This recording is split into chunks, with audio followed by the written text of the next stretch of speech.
अहिंसा परमो धर्म की, महावीर भगवान की। प्रातः स्मरणे परम पूजाचार्य गुरुवर श्री विद्यासागर जिमनी महाराज की जय।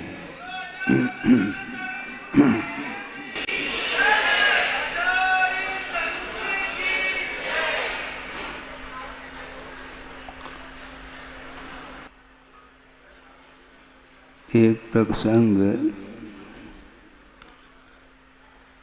जो गुरुदेव ने दिया था, शायद आप लोगों के सामने भी दिया हुआ। अतीत का स्मरण करने से पुनः वह विषय ताज़ा हो जाता है।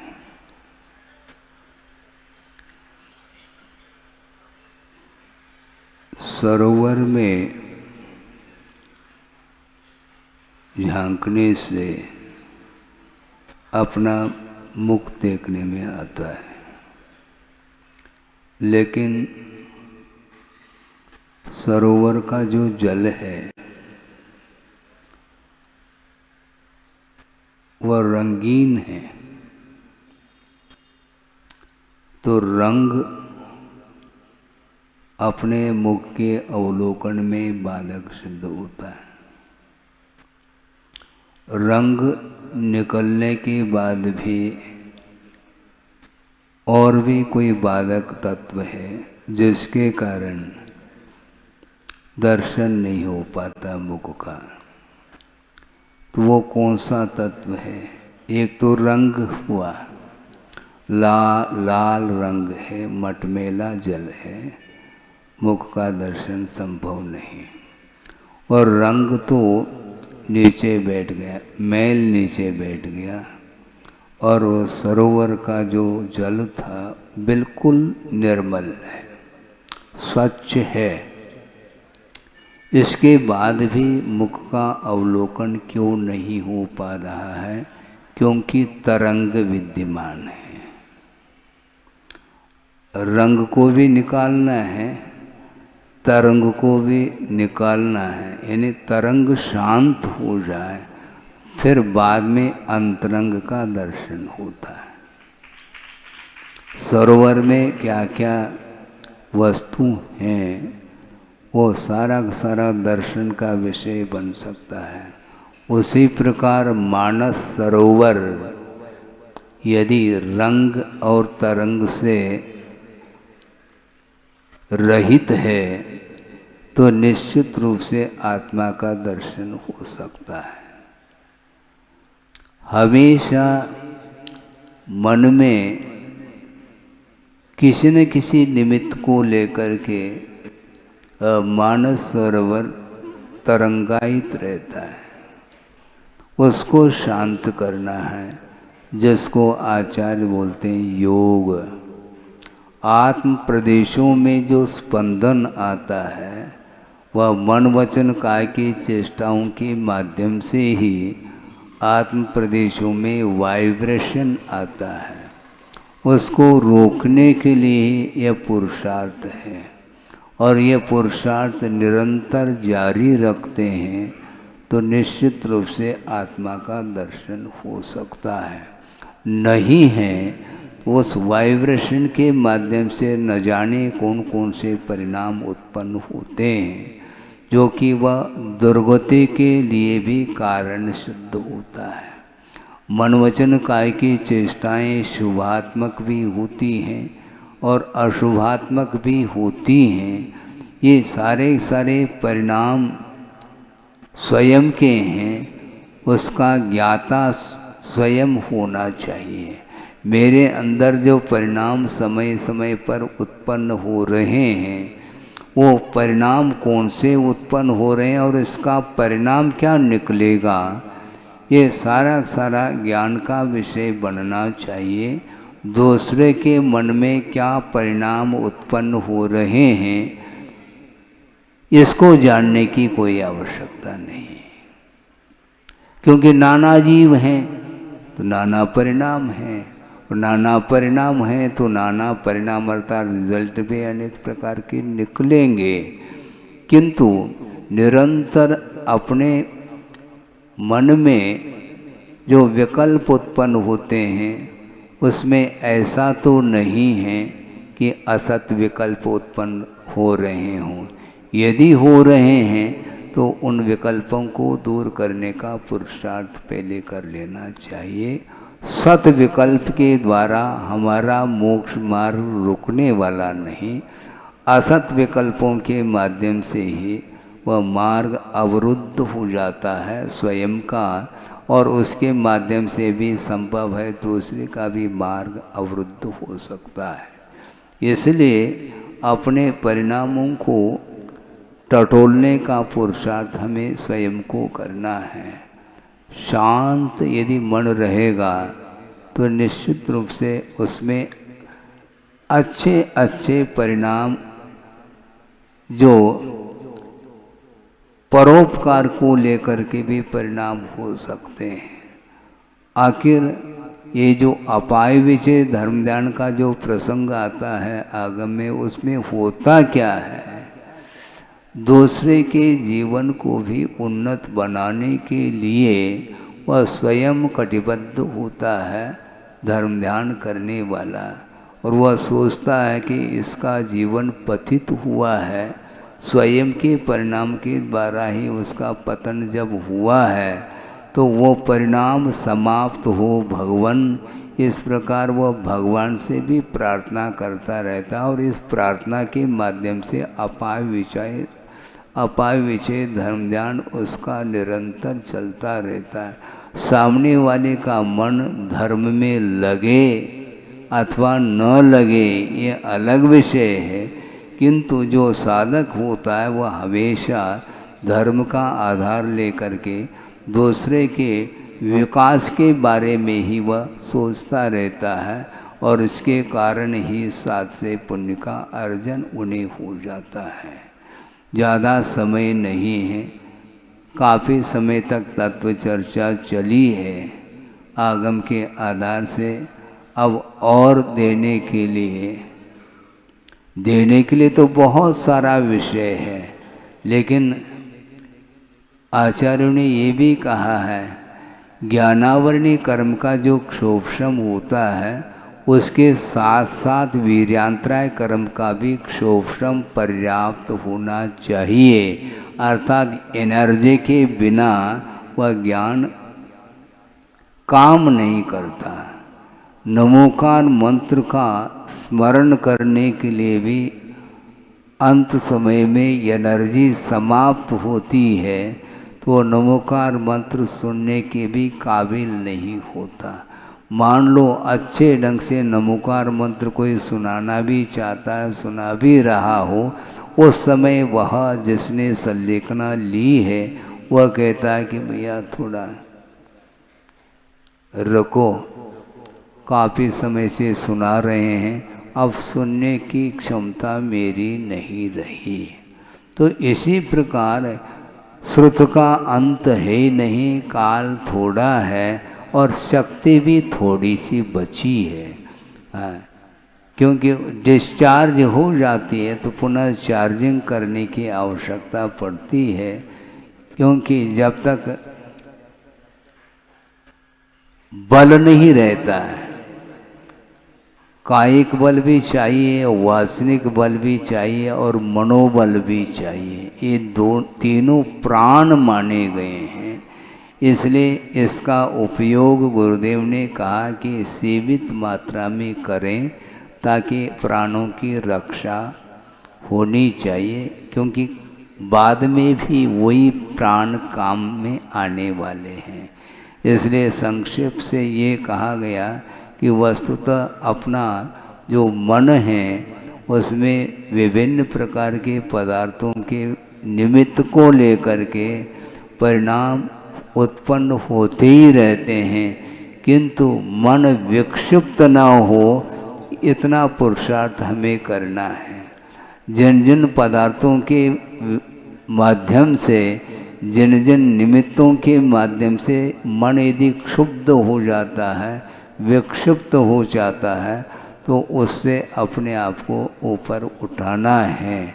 यदि विक्षिप्त हो रहा है जिन निमित्तों को लेकर के, उन निमित्तों से दूरी बनाए रखें, क्षेत्र की दूरी और काल की दूरी। उसको भूलेंगे नहीं तो हमेशा स्वप्न में भी वही चित्र सामने आता है जिसको लेकर के बार बार हम विचार करते रहते हैं।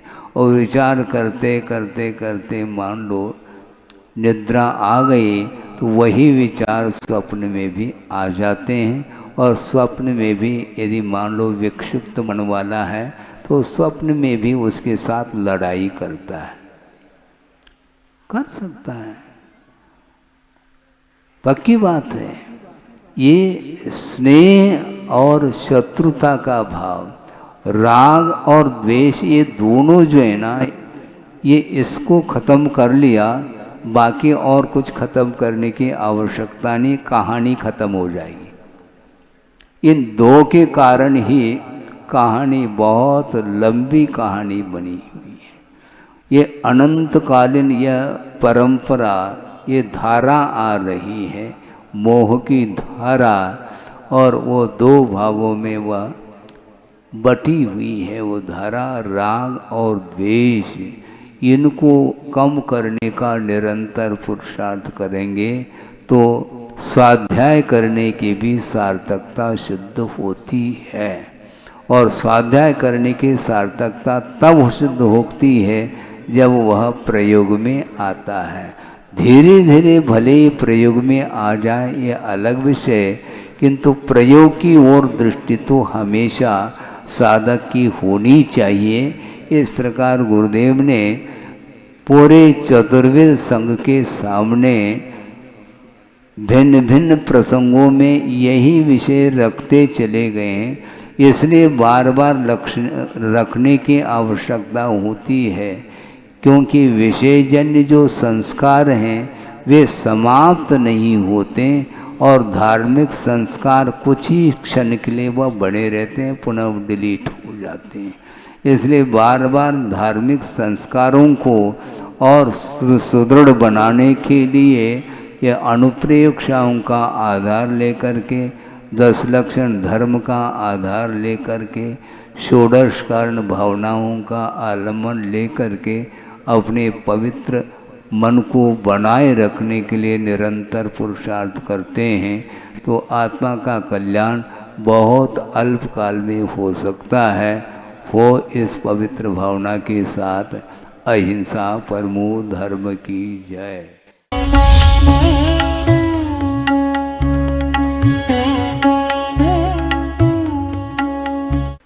अहिंसा परमो धर्म की, महावीर भगवान की। प्रातः स्मरणे परम पूजाचार्य गुरुवर श्री विद्यासागर जिमनी महाराज की जय।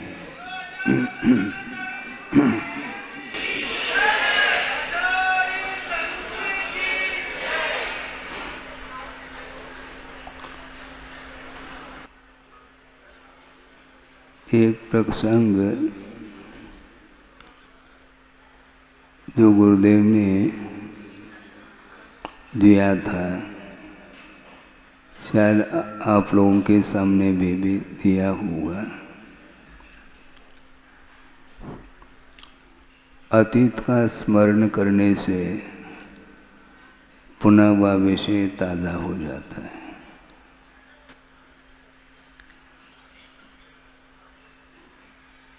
सरोवर में झांकने से अपना मुख देखने में आता है, लेकिन सरोवर का जो जल है वह रंगीन है, तो रंग अपने मुख के अवलोकन में बाधक सिद्ध होता है। रंग निकलने के बाद भी और भी कोई बाधक तत्व है जिसके कारण दर्शन नहीं हो पाता मुख का। तो वो कौन सा तत्व है? एक तो रंग हुआ, लाल रंग है, मटमैला जल है, मुख का दर्शन संभव नहीं। और रंग तो नीचे बैठ गया, मैल नीचे बैठ गया, और वो सरोवर का जो जल था बिल्कुल निर्मल है, स्वच्छ है। इसके बाद भी मुख का अवलोकन क्यों नहीं हो पा रहा है? क्योंकि तरंग विद्यमान है। रंग को भी निकालना है, तरंग को भी निकालना है, यानी तरंग शांत हो जाए, फिर बाद में अंतरंग का दर्शन होता है। सरोवर में क्या क्या वस्तु हैं, वो सारा का सारा दर्शन का विषय बन सकता है। उसी प्रकार मानस सरोवर यदि रंग और तरंग से रहित है तो निश्चित रूप से आत्मा का दर्शन हो सकता है। हमेशा मन में किसी न किसी निमित्त को लेकर के मानस सरोवर तरंगायित रहता है, उसको शांत करना है, जिसको आचार्य बोलते हैं योग। आत्म प्रदेशों में जो स्पंदन आता है वह मन वचन काय की चेष्टाओं के माध्यम से ही आत्म प्रदेशों में वाइब्रेशन आता है। उसको रोकने के लिए यह पुरुषार्थ है, और यह पुरुषार्थ निरंतर जारी रखते हैं तो निश्चित रूप से आत्मा का दर्शन हो सकता है। नहीं है उस वाइब्रेशन के माध्यम से न जाने कौन कौन से परिणाम उत्पन्न होते हैं, जो कि वह दुर्गति के लिए भी कारण सिद्ध होता है। मन वचन काय की चेष्टाएं शुभात्मक भी होती हैं और अशुभात्मक भी होती हैं। ये सारे सारे परिणाम स्वयं के हैं, उसका ज्ञाता स्वयं होना चाहिए। मेरे अंदर जो परिणाम समय समय पर उत्पन्न हो रहे हैं, वो परिणाम कौन से उत्पन्न हो रहे हैं और इसका परिणाम क्या निकलेगा, ये सारा सारा ज्ञान का विषय बनना चाहिए। दूसरे के मन में क्या परिणाम उत्पन्न हो रहे हैं, इसको जानने की कोई आवश्यकता नहीं, क्योंकि नाना जीव हैं तो नाना परिणाम हैं, और नाना परिणाम हैं तो नाना परिणाम अर्थात रिजल्ट भी अनेक प्रकार के निकलेंगे। किंतु निरंतर अपने मन में जो विकल्प उत्पन्न होते हैं उसमें ऐसा तो नहीं है कि असत विकल्प उत्पन्न हो रहे हों। यदि हो रहे हैं तो उन विकल्पों को दूर करने का पुरुषार्थ पहले कर लेना चाहिए। सत विकल्प के द्वारा हमारा मोक्ष मार्ग रुकने वाला नहीं, असत विकल्पों के माध्यम से ही वह मार्ग अवरुद्ध हो जाता है स्वयं का, और उसके माध्यम से भी संभव है दूसरे का भी मार्ग अवरुद्ध हो सकता है। इसलिए अपने परिणामों को टटोलने का पुरुषार्थ हमें स्वयं को करना है। शांत यदि मन रहेगा तो निश्चित रूप से उसमें अच्छे अच्छे परिणाम जो परोपकार को लेकर के भी परिणाम हो सकते हैं। आखिर ये जो अपाय विषय धर्म ध्यान का जो प्रसंग आता है आगम में, उसमें होता क्या है? दूसरे के जीवन को भी उन्नत बनाने के लिए वह स्वयं कटिबद्ध होता है धर्म ध्यान करने वाला, और वह सोचता है कि इसका जीवन पतित हुआ है, स्वयं के परिणाम के द्वारा ही उसका पतन जब हुआ है तो वो परिणाम समाप्त हो भगवान। इस प्रकार वह भगवान से भी प्रार्थना करता रहता है, और इस प्रार्थना के माध्यम से अपाय विषय अपाय विषय धर्म ध्यान उसका निरंतर चलता रहता है। सामने वाले का मन धर्म में लगे अथवा न लगे ये अलग विषय है, किंतु जो साधक होता है वह हमेशा धर्म का आधार लेकर के दूसरे के विकास के बारे में ही वह सोचता रहता है, और इसके कारण ही साथ से पुण्य का अर्जन उन्हें हो जाता है।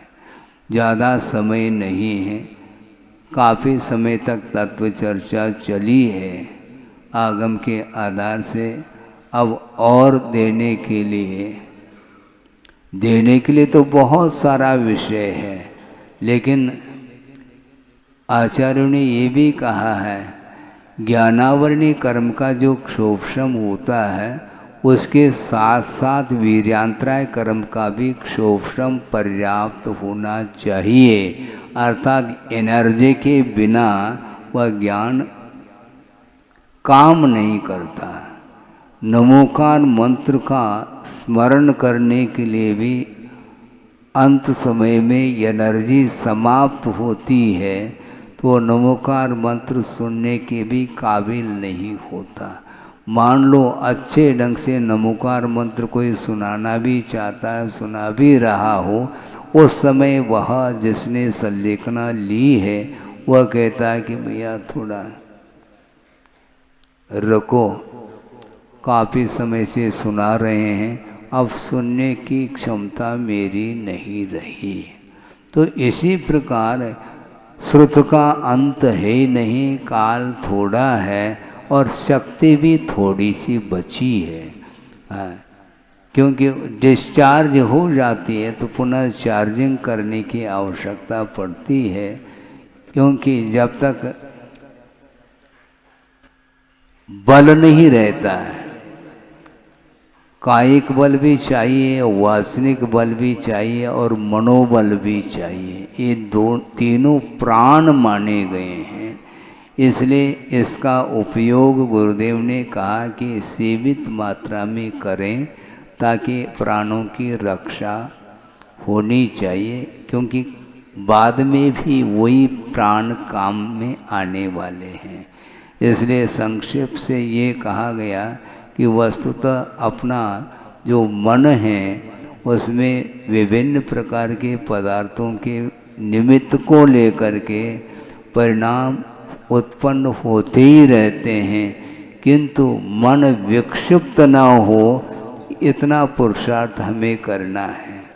जिन जिन पदार्थों के माध्यम से, जिन जिन निमित्तों के माध्यम से मन यदि क्षुब्ध हो जाता है, विक्षिप्त हो जाता है, तो उससे अपने आप को ऊपर उठाना है।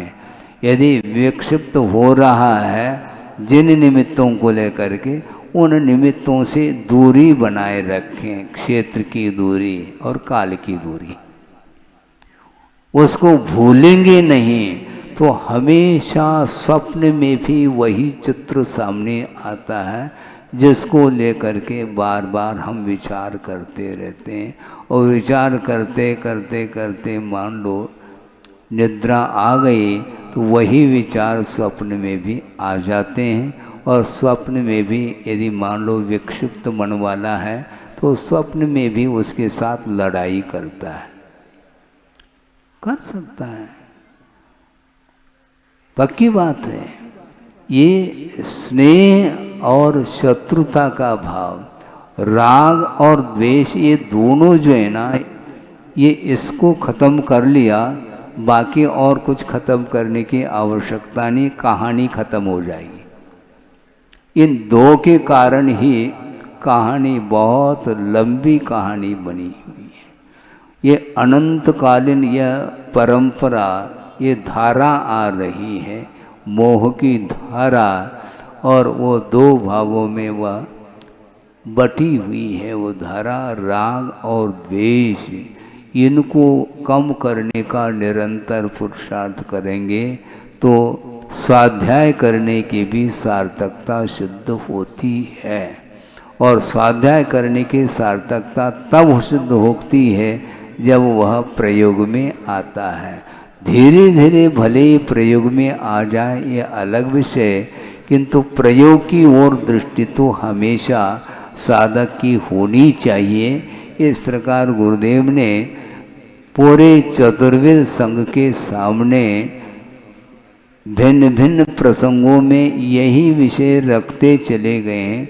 इसलिए बार बार लक्ष्य रखने की आवश्यकता होती है, क्योंकि विषयजन्य जो संस्कार हैं वे समाप्त नहीं होते और धार्मिक संस्कार कुछ ही क्षण के लिए वह बने रहते हैं, पुनः डिलीट हो जाते हैं।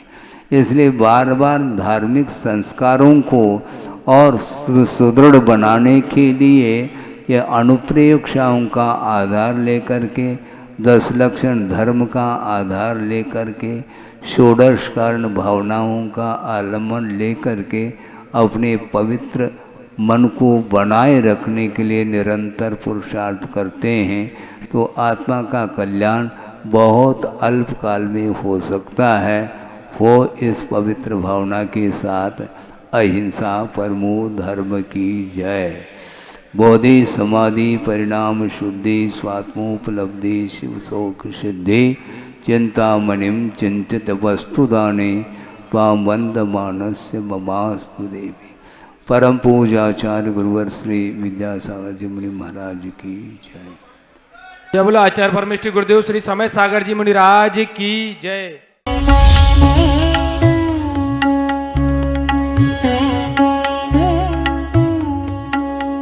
परम पूज्य संत शिरोमणि आचार्य श्री विद्यासागर जी महाराज भारतीय श्रमण संस्कृति के एक ऐसे महान साधक थे जिनके ज्ञान, ध्यान और तप की चर्चा युगों युगों तक सारे विश्व में होती रहेगी। किसी ने उन्हें चलता फिरता तीर्थ कहा तो किसी ने तीर्थंकर, पर सच में तो वे चारित्र, ज्ञान, तप और वात्सल्यता में ऐसे श्रेष्ठ संत थे जिन्होंने भारतीय संस्कृति के संरक्षण और संवर्धन के साथ साथ सदैव सामाजिक समरसता का पक्ष लिया और अपने प्रभाव और प्रताप से जैन ही नहीं बल्कि विभिन्न धर्मों को मानने वाले लाखों करोड़ों लोगों के दिलों में अपना स्थान बना लिया। किंतु आज जब आचार्य भगवान देह रूप में हमारे साथ नहीं हैं, लेकिन उनके जैसे ही कठोर तपश्चर्या एवं प्रबल अनुशासन से पल्लवित संस्कारों की झलक देखने को मिलती है, उनके प्रथम आज्ञानुवर्ती शिष्य परम पूज्य नवाचार्य श्री 108 समय सागर जी महाराज में, जो उनके बताए मार्ग पर चलते हुए आज विश्व में धर्म की महती प्रभावना कर रहे हैं। आइए देखते हैं संत शिरोमणि आचार्य श्री 108 विद्यासागर जी महाराज के जन्म के 12 वर्ष बाद उन्हीं पुण्यवान माता के गर्भ से शरद पूर्णिमा के ही पावन पर्व पर जन्मे परम पूज्य नवाचार्य श्री 108 समय सागर जी महाराज की संयम पूर्ण जीवन यात्रा। आचार विचार हो या व्यवहार, तपश्चरण हो या संस्कार या फिर हो व्यक्तित्व की बात, परम पूज्य नवाचार्य श्री 108 समय सागर जी महाराज प्रत्येक दृष्टि से साक्षात आचार्य भगवान की प्रतिलिपि कहे जा सकते हैं। और हो भी क्यों ना, आखिर जन्म देने वाले माता पिता तो एक ही हैं, और फिर इसे एक विचित्र संयोग कहें या फिर मलप्पा जी और श्रीमंती जी के पूर्व भवों का पुण्योदय, जो उन्हें 27 अक्टूबर सन 1958 को शरद पूर्णिमा के ही पावन पर्व पर पुनः एक बालक के माता पिता बनने का सौभाग्य प्राप्त हुआ। 6 भाई बहनों में सबसे छोटे किंतु शांत प्रवृत्ति के इस बालक का नाम शांतिनाथ रखा गया। शांतिनाथ जैन बाल्यावस्था से ही पढ़ने लिखने में तो कुशाग्र थे ही, लेकिन जैसे जैसे समय बीतता गया वैसे वैसे उनकी रुचि धर्म और आध्यात्म में बढ़ने लगी, और इसी अभिरुचि के कारण ही मात्र 17 साल की उम्र में ही शांतिनाथ जा पहुँचे राजस्थान स्थित श्री महावीर जी में विराजमान आचार्य श्री विद्यासागर जी की शरण में, जहां 2 मई 1975 को आचार्य श्री ने शांतिनाथ जी की प्रार्थना स्वीकार कर उन्हें ब्रह्मचर्य व्रत दे दिया। ब्रह्मचर्य व्रत धारण करते ही ब्रह्मचारी शांतिनाथ जी दिन रात गुरु सेवा और धर्म ध्यान में तल्लीन हो गए। संयम व्रत को धारण कर तप और साधना के निर्मल पथ पर चल रहे ब्रह्मचारी शांतिनाथ ने केवल 5 वर्ष की अल्प अवधि में ही वैराग्य पद के विभिन्न सोपानों को पार कर अपनी योग्यता से आचार्य भगवान को प्रभावित कर लिया, जिसका पारितोषिक मिला उन्हें मुनि दीक्षा के रूप में। 8 मार्च 1980 को मध्य प्रदेश के छतरपुर स्थित श्री दिगंबर जैन सिद्ध क्षेत्र द्रोणगिरी में आचार्य श्री विद्यासागर जी महाराज ने उन्हें मुनि दीक्षा प्रदान कर दिगंबर मुद्रा का पूर्ण साधक घोषित कर दिया और नाम दिया मुनि श्री समय सागर जी महाराज।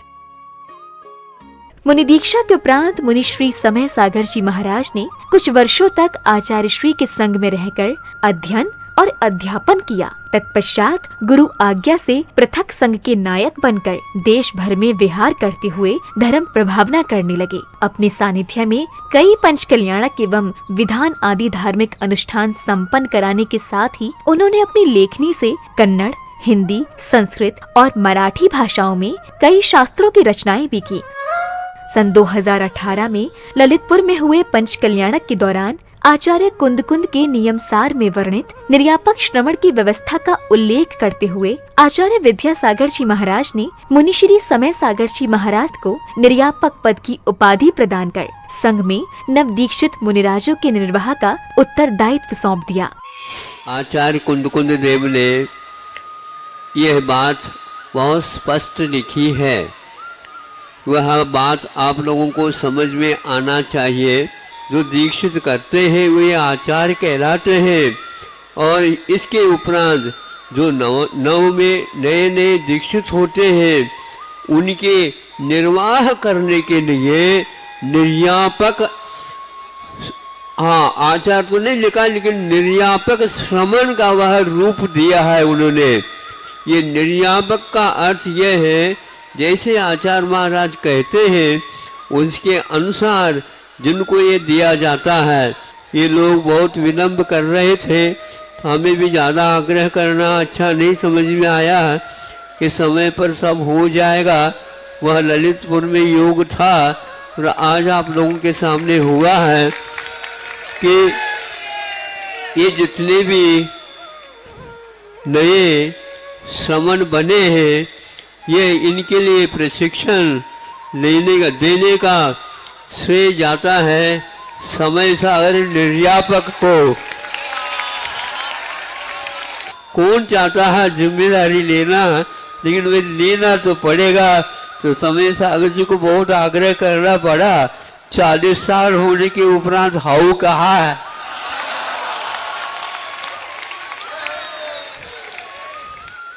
समय अपनी गति से चलता रहा। छत्तीसगढ़ के डोंगरगढ़ स्थित चंद्रगिरी तीर्थ में विराजमान आचार्य श्री विद्यासागर जी महाराज ने 6 फरवरी के ही दिन आचार्य पद के लिए निर्यापक श्रमण मुनि श्री समय सागर जी महाराज को चुन लिया एवं अपनी समाधि से 3 दिन पूर्व 15 फरवरी 2024 को आचार्य पद का त्याग कर पूर्ण संलेखना की ओर अग्रसर हो गए। आचार्य भगवान की आज्ञा अनुसार निर्यापक श्रमण मुनि श्री समय सागर जी महाराज ने 16 अप्रैल 2024 को दमोह के कुंडलपुर में समस्त आचार्य संघ एवं देश भर के जैन समाज की उपस्थिति में पूज्य गुरुदेव के उत्तरदायित्वों के निर्वहन के लिए आचार्य पद स्वीकार कर लिया। पूज्य नवाचार्य समय सागर जी महाराज की।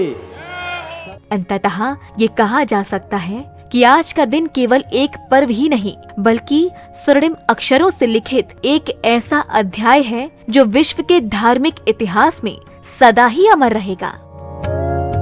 ये मात्र एक संयोग नहीं बल्कि पूरे समाज का पुण्य है जब एक ही दिन जन्मे गृहस्थ जीवन के 2 भाइयों ने गुरु शिष्य के रूप में परिवर्तित होकर धर्म उत्थान को अपना कर्तव्य माना और इसे परम पूज्य संत शिरोमणि आचार्य श्री 108 विद्यासागर जी की कठोर तपश्चर्या एवं संस्कारों का ही परिणाम कहेंगे, जो आज नवाचार्य श्री समय सागर जी महाराज भी उनकी अक्षुण्ण परंपरा का निर्वहन करते हुए धर्म की प्रभावना कर रहे हैं। आज पूरे विश्व का जैन समाज ये आशा कर रहा है कि परम पूज्य नवाचार्य श्री समय सागर जी महाराज भी संत शिरोमणि आचार्य श्री विद्यासागर जी महाराज के बताए मार्ग पर चलकर उन्हीं की भांति धर्म उत्थान का कार्य करते हुए समाज को एक नई दिशा प्रदान करेंगे। एक बार पुनः धर्म के महान उन्नायक परम पूज्य नवाचार्य श्री समय सागर जी महाराज के चरणों में हमारा त्रैबार नमोस्तु। नमोस्तु भगवन, नमोस्तु भगवन।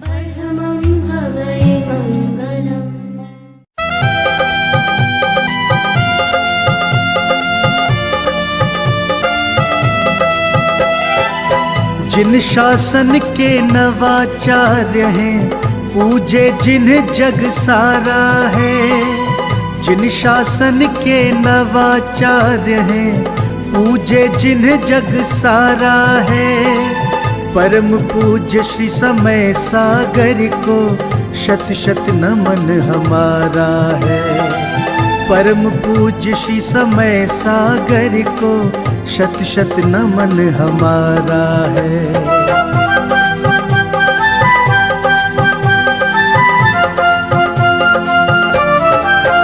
गुरुवर के पावन श्री मुख से जब अमृत की धार झरे, मंत्र मुग्ध हो जाए प्राणी, जीवन का कल्याण करे। गुरुवर के पावन श्री मुख से जब अमृत की धार झरे, मंत्र मुग्ध हो जाए प्राणी, जीवन का कल्याण करे। मोक्षदाहिनी वाणी उनकी ज्ञान की अविरल धारा है। परम पूज्य श्री समय सागर को शत शत नमन हमारा है। परम पूज्य श्री समय सागर को शत शत नमन हमारा है।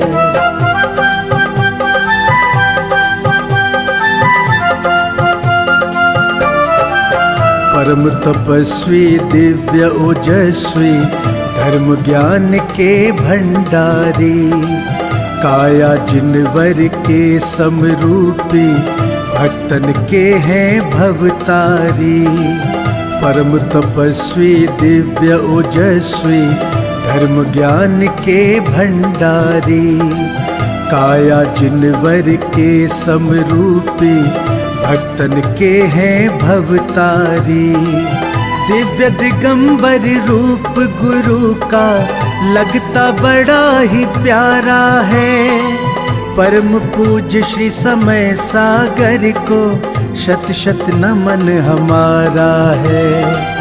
परम पूज्य श्री समय सागर को शत शत नमन हमारा है।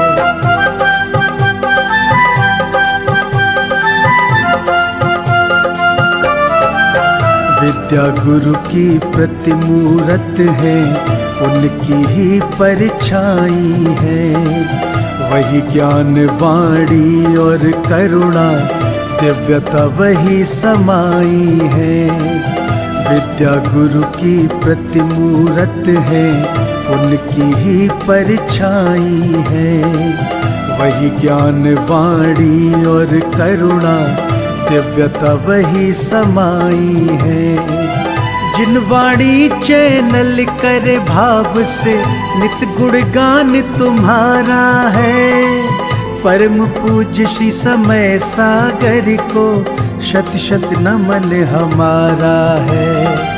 परम पूज्य श्री समय सागर को शत शत नमन हमारा है। बदलते